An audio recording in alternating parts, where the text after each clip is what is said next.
Welcome back to Nonfiction for Life, the podcast with authors who write compelling true stories and books with great ideas for living well. I'm your host, Janet Perry, and today we'll be talking to Dr. Kevin Leman, author of the Birth Order book, Why You Are the Way You Are. Before I introduce Dr. Leman, we want to give a shout out to the book clubs that are using our website and our podcast to both select books and to discuss them. If you're one of those book group members and you've enjoyed the podcast and have found some value in going to the website, please let us know.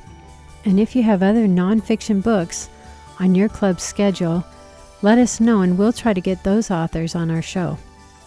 And now let me introduce Dr. Kevin Leman. He's an internationally known psychologist, award-winning author, and humorist. He's also a radio and television personality and speaker known for his entertaining wit and common sense psychology. He's been a guest on shows such as CNN, Oprah, Good Morning America, The Early Show, Live with Regis and Kelly, The Today Show, and The View.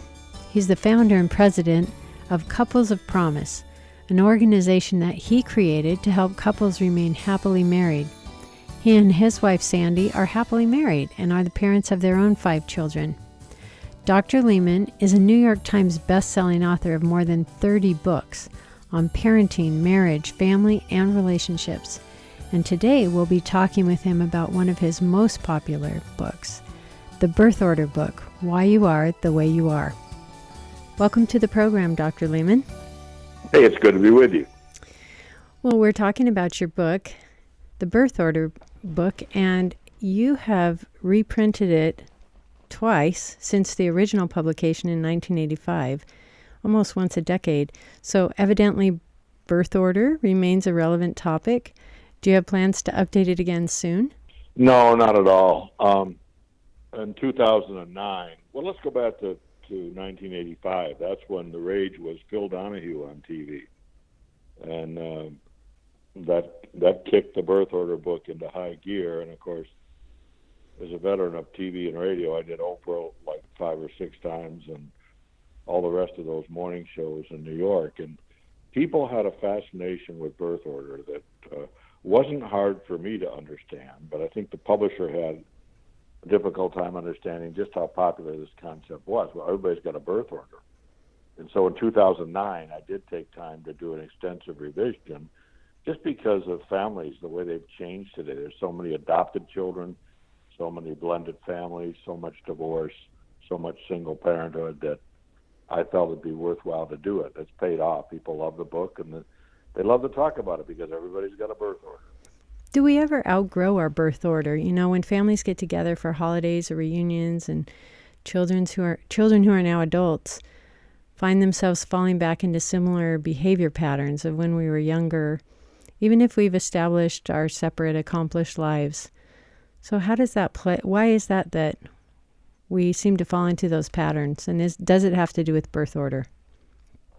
Well, let's start with this sentence. The little boy or little girl you once were, guess what? You still are. Now, a lot of us tell ourselves that we're not, but when you are under pressure, backed in the corner, so to speak, that little boy or little girl will pop out quickly. So it's interesting when you mention get the family together for the family reunion or the holidays. The older sister who always told you what to do is telling you really how to make gravy. Okay? And you've made gravy now through 4 children, 1 husband, and 19 years of marriage. But she's still telling you what to do. So it is sort of fun to see how birth order does play off. Do we change as adults? Of course we do. We get more mature, and kids who were dead rivals become best friends, but that's part of growing up. You've assigned strengths and weaknesses to every birth order position. In fact, you spend an entire chapter trying to explain just how firstborns can deal with their innate perfectionism. So tell us, before we get into each birth order, maybe you can describe the activity, the 4-corner activity that you do at seminars and such to show just how common some of the traits are among the birth order positions. Oh, you're talking about in when I put them into 4 groups? Yes. Yeah.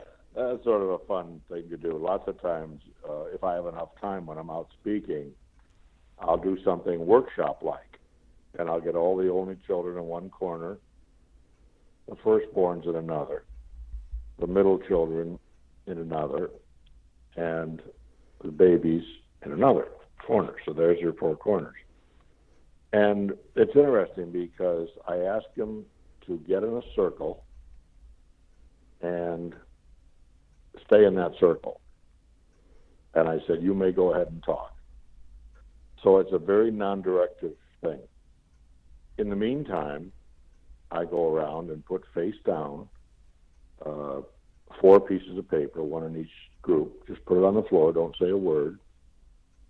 And then I just sort of wander around the classroom or the auditorium without saying much of anything. Then I announce, okay, you have 3 minutes to finish up or 2 minutes to finish up. Well, you should see the firstborns or the onlys. I mean, it's like a deer in a highway. What, finish what? What are we talking about? And the firstborn or the onlyborns are always the ones who pick the piece of paper up first. Let me explain to you what the babies of the family look like. They're supposed to be in a circle. It looks more like a figure 8. One of them is standing on the paper in all probability. They're absolutely clueless. They're having such a good time just talking and sharing. And the middle children are looking at each other. What are we supposed to do? It's sort of fun. But invariably, the firstborn, they're the leaders of the pack. And so we talk about firstborn children. They are reliable, conscientious. They are the leaders of the family. They know, well, they like to know exactly what's coming. They like the fastballs of life, not the curveballs of life. They tend to be slightly bossy. They're very achievement-oriented. I mean, if you want a job done right, hire the firstborn. The only child is everything we just said about the firstborn, only in triplicate. So they are the leaders of the pack. There are astronauts in outer space of the first 23 in space, 21 firstborn children, 2 onlys, not a middle or a baby in sight. And you can go through almost any professional technical area in life, and you'll see that firstborns proliferate.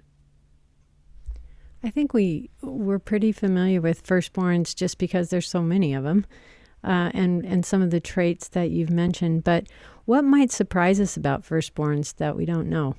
Well, a lot of people see their perfectionistic side as something that's admirable because they do so many things right. The reality is, and I'm quoting myself, perfectionism is slow suicide. It's a scourge. They're always shoulding on other people, including themselves. You should do this, you should do that. They have a hard time accepting success because they tell themselves they could have jumped just a little higher. So there's a flip side to every birth order. So our firstborns, mega achievers, yes, for the most part, most of them do very well in life compared to their siblings. But there's a lot of variables that affect that. And so as you go down through the birth order and you meet child number 2, the best thing you can suggest is that child 2 is going to be very different from child number 1. Well, here's a question for every parent listening. Do you really treat your kids differently? Most of you don't, but you should. Well, that takes us to Middleborn children. They tend to be ignored a little bit. You say that they're kind of a mystery, and they're born both too late and too soon, and you call them iffy and full of contradictions. And they're the ones that are the first to get a rise out of the words family photo album. So they recognize very early on that they are not the top of the heap. So what's the most important thing to know about parenting a Middleborn child? Well, a couple things. They've never heard the words, honey, what do you think we should do? I think the smart parent, here's one you'll never hear anyplace else. The smart parent will pull the middle child aside and say, honey, can I ask your opinion about something? Yeah? Hey, is your sister, your older sister, is she a little over the top or is it just me? Now, when you say that to that child who's lived in the shadow of little Miss Goody Two-Shoes or Mr. All-American does everything just right, brother, you've just connected with that kid. So they are an irony in many ways in that they're extremely loyal. Friends are huge in their life. They're competitive, but they're also very secretive. So they're the toughest of all the birth orders to pin down and definitely say, this is what a middle child is like, because they play directly off of that child above them in the family. In marriage, they're best matched with firstborn children and youngest children. They are the mediators, negotiators of life. Well, you're the baby or lastborn in your family, and you talk a lot about that position in the book. You're proud to be the baby. And this group is known for feeling nothing they do is important, which is interesting because they seem to get a lot of attention. No, that's true. We crave attention. If you look at late night TV and just look at all the comedians that are on late at night, they're all babies of the family. And very few exceptions when you talk about major comedians. Almost all of them come from the youngest position of the family. And just like in my life, I had a sister who was perfect, a brother who was near perfect, and me. Well, I couldn't compete with them, so I became the class clown, the guy that could make people laugh. And although I may not sound very funny, if people see me on TV, I always just get enamored with the fact that the lighting guy and the audio guy and the camera people are laughing while I'm doing that 6-minute spot in New York TV. So there's still that entertainer in me, and I go back to the little boy or little girl you once were, you still are. So babies are uncomplicated. They meet people well. They could sell dead rats for a living. They're affectionate and outgoing. They're manipulative, social. So the bookends of the family, the firstborns and the babies, are probably more fun to talk about than any other. Why do we tend to not let the little one in the family, the lastborn, grow up? Well, because usually there's an alliance in the family where older sister protects little brother or little sister. There's alliances in families where number one might ally themselves with number three. Much more likely than number one with number two, because the closer you are in birth order, the more competition. So it might be 1 and 4, or 2 and 4, and 1 and 3.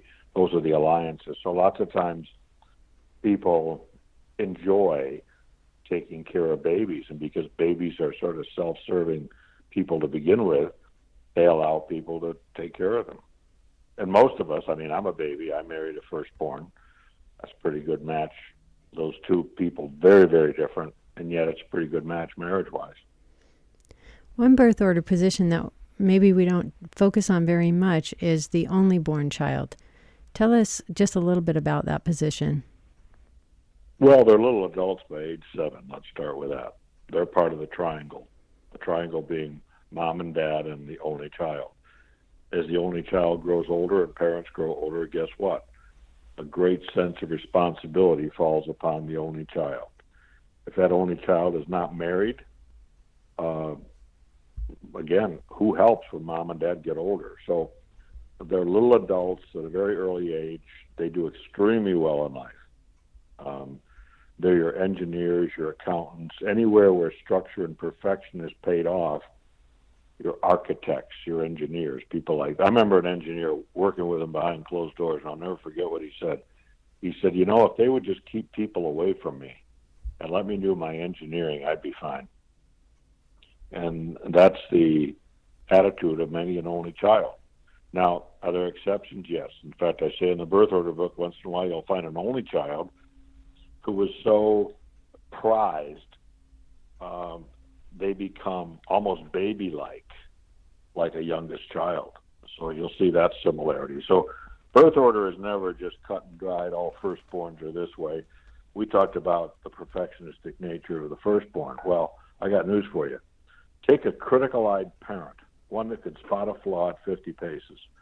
Put him or her in that family, and that firstborn will end up being sloppy, anything but perfectionistic, always late for things. In fact, they're the ones that shoot themselves in their foot, so to speak, in life. And that's because they can't measure up to that critical I above them. Well, what does that do to the second-born, especially if they're born within 2 years of the firstborn? It allows the second-born to take on personality characteristics that are much more reminiscent of a firstborn. We call that a role reversal. And you see that a lot in families. That critical I is a variable that throws birth order for a loop. I'm glad you brought up those variables because not all families fit neatly into the box of 2 parents and 3 children, a firstborn, middleborn, lastborn, and so forth. And you address those. One of those variables is gender, actually. So how does gender affect a person's birth order? Well, I could be very personal. I have 5 kids. I have 2 daughters and a son, and then 2 daughters. Well, is my son a middle child? No. He's not a middle child. He's the firstborn son. And so gender is a variable. And he's a kid that does extremely well in life. And my youngest daughter, who you'd think would be the youngest in the family, youngest of 5, no, she's 24 years old, makes about $90,000 a year, very successful, and very much like an only child because everybody else in the family is much older than she is.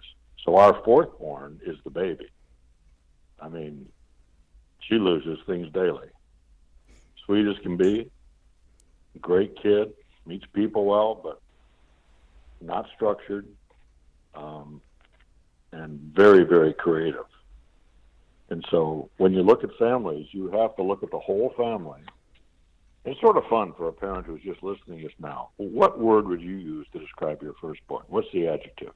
All right, now move to the secondborn and the thirdborn. How do they see life? Do they see life differently? Of course they do. Well, my point is, do you treat them differently? Do you really put the youngest down first at bedtime? Does the firstborn get more than their fair share of ink in life? I mean, from biblical times forward, the firstborn always got more than their fair share. So I think the key in terms of being a parent is learning to treat these kids differently. Which to children often sounds unfair, but it really makes more sense. One of the other disruptors you talk about, and you've mentioned it, is death, divorce, adoption, and step families, because there are a lot of blended families now, and you give some really good advice to parents or adults who are thinking of forming a blended family, like, have we fallen in love or have we fallen in need? Because that often happens. Boy, does it. Yeah. You tell them to blend their families while they're still young if they want a better chance of success. And another thing you say is to make a blended family last long term, mom and dad need to put their relationship as a couple first and the children second, which when blending a family might seem counterintuitive. Can you talk to that? Well, blended family is a misnomer to begin with. They don't blend, they collide at best. And, if you've got, let me put it to you this way, the foundation of the blended family is cemented with a mortar of bitterness, anger, hurt, jealousy, and anger.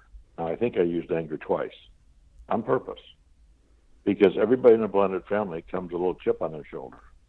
Now, when you blend his 6-year-old and 7-year-old with your 8-year-old and 7-year-old, I can guarantee you there's going to be many an Armageddon evening ahead of you. So if the blend is his 16 and 15-year-old and your 2 and 4-year-old, that's a much better possibility of making it in marriage. But again, I can't underscore enough, if you're not shoulder to shoulder, I say with tongue in cheek in the book, Making Children Mind Without Losing Yours, we've seen the enemy and they are small and they're unionized and they have a game plan. And these kids, I mean, this is a Trojan horse. You brought the Trojan horse in your home. They will drive a wedge between you if they see any light between your shoulders. So if you're going to, try to make it in the second marriage, there's an old song, love is lovelier the second time around. Well, it sounds great, but quite frankly, the title of that song ought to be Love is Tougher the second time around, because of all those variables.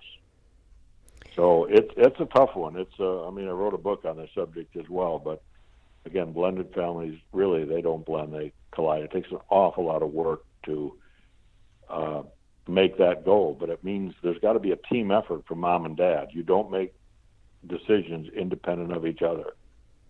And if in doubt, you have to defer to the biological parent of that child. And that's something that many times men get their little nose bent out of shape about, and men need to grow up, put the big pants on, and be the husbands they need to be. Well, that's really important advice, because a lot of our listeners probably are in that situation. What if they're already in a marriage of a blended, quote unquote, blended family? What kind of strategies should they use to make it work? Well, they have to realize that they're the co-captains of the good ship family. And let's just say they're on the lake of life, okay? And as they co-parent these hands on deck of the good ship family, my first question to them is, do you have a port of call? Do you know where you're going? Are you on the same wavelength? Now, if one is too authoritarian while the other is permissive, good luck. It'll never work. I guarantee it won't work. So there has to be some movement from parents toward each other. I always thought God was the original humorist when he came up with this one, and the two shall become one. God, that's one of the funniest things that ever came out of your mouth. I say it's funny because you said it, and yet we are so different from each other. Men and women see the same exact stimuli, different parts of our brain lights up. And we're just different. And so getting behind the eyes of your spouse, seeing how they see life, being a firm, committed couple will help keep those hands on deck. They won't be jumping into the ocean. And again, they're kids. Once in a while, you got to send a kid a life raft and get them back on deck and in the right direction. But you have to take leadership as a parent, or you will pay for it. This is all really important. And I just want to point out that you've written a lot of books to strengthen families. And I know our listeners can find several books about this. And we're kind of straying from birth order. But when people do marry with children a second time, it throws the birth order all out of whack. Let's move on to employers. You say that it's very helpful for employers to know the birth order of potential employees. First of all, is it legal now to ask people their birth order, to talk about their family?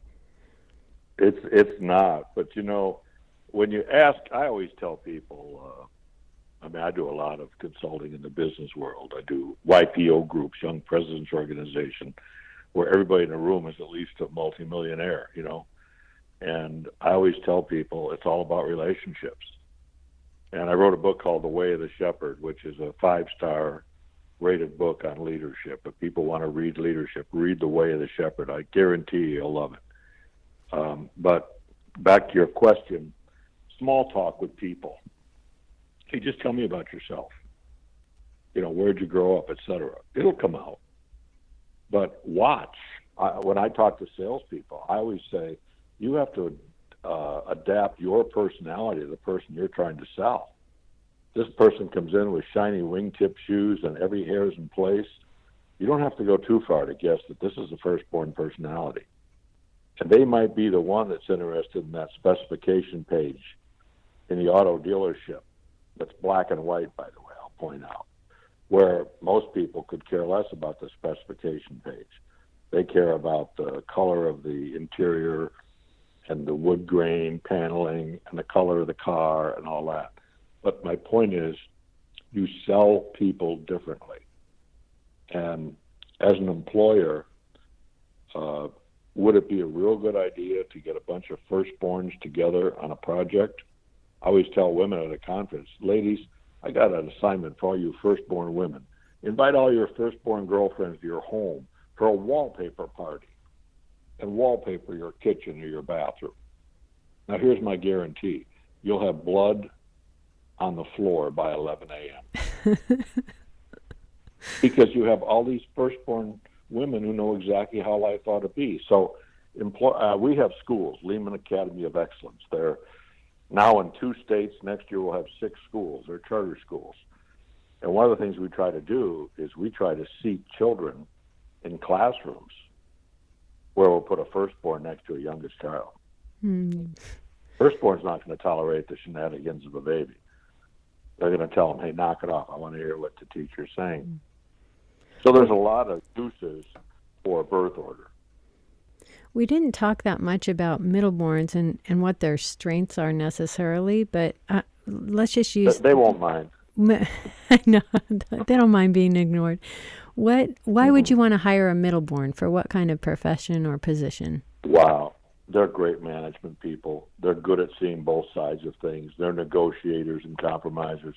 By the way, people might be interested in this. Donald Trump was in the middle of his family, okay? He wrote The Art of Making the Deal. He's a negotiator. There's no two ways about it.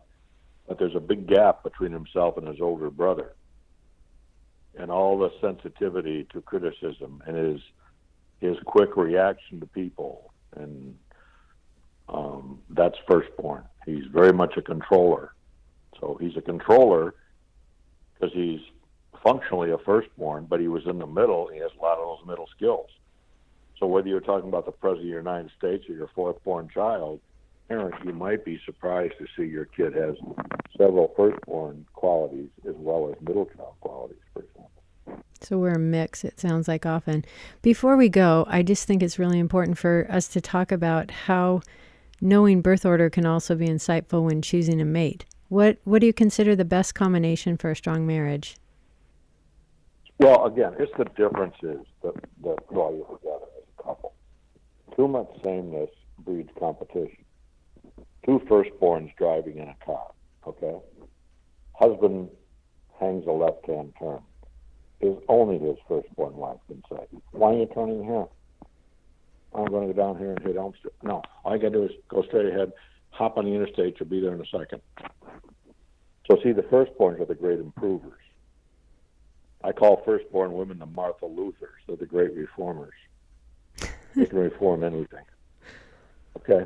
And there's some humor in this. So the firstborn, I'll be very specific. My wife, I call her Mrs. Uppington because she's the classy one of the two of us. She needs me because she gets so uptight about some things sometimes. And on the other hand, I need her because she straightens me up sometimes. So, again, the best marriages to answer on paper, okay, are only children with youngest children and firstborn with youngest children. Throw a middle child in a marriage, and you're adding to the probability of success. Why? Because they never had mom and dad of themselves. They negotiated for everything they ever had in life. And they're pretty solid earth type people. What combination do you worry about the most? Firstborn, only born. It's because of the same. What advice do you give them if they are in that relationship? Have a good division of labor. I'll do this, you do this, and I'll see you tonight. Okay. It's sort of simple, but it works. I've been at this a long time, and it's not the next best thing to sliced bread, but it sure helps us understand why we can get along even though we're very different people. Well, thank you. You've given us some really fun insights. Before we go, I just want to quote one thing you say in the book. The smart person figures out how to navigate all birth orders. So you've talked about parenting differently, each child. And besides employment and marriage, and what other circumstances is it particularly helpful to understand birth order? Well, I think in every aspect of life. I mean, I go through life every day, and I meet people every day, and I have these conversations with myself. Oh my goodness, she's the youngest daughter. Oh my goodness, she's the oldest son. It just helps you in how you're going to appreciate that. Knowing their strengths and weaknesses and how to leverage them and mitigate the others. Yeah, in a fun, positive way. Not to be analytical. I'm the least analytical person in the world. I'm not very analytical at all, but I like to see the fun and the differences in people. That's exciting for me in life. So anyway, I hope this helps. Yes, thank you very much. Thanks for your time today. You're very welcome. I wish you the best. Thank you so much for having me. You've been listening to Dr. Kevin Leman, author of the Birth Order book, Why You Are the Way You Are. You can find a link to his book on our website and on the podcast show notes. While you're there on the website, if you haven't already, be sure to sign up for our email list and you'll get more ideas of great books to read and to discuss in those book groups of yours. Just click on the connect button and we'll let you know when we publish our latest blog posts and podcasts. As always, we hope we're helping you save time as we curate books that are insightful, inspiring, and uplifting. I'm your host, Janet Perry, and this has been another episode of the Nonfiction for Life podcast. Remember, at Nonfiction for Life, we believe there's something for everyone. We'll talk to you next time.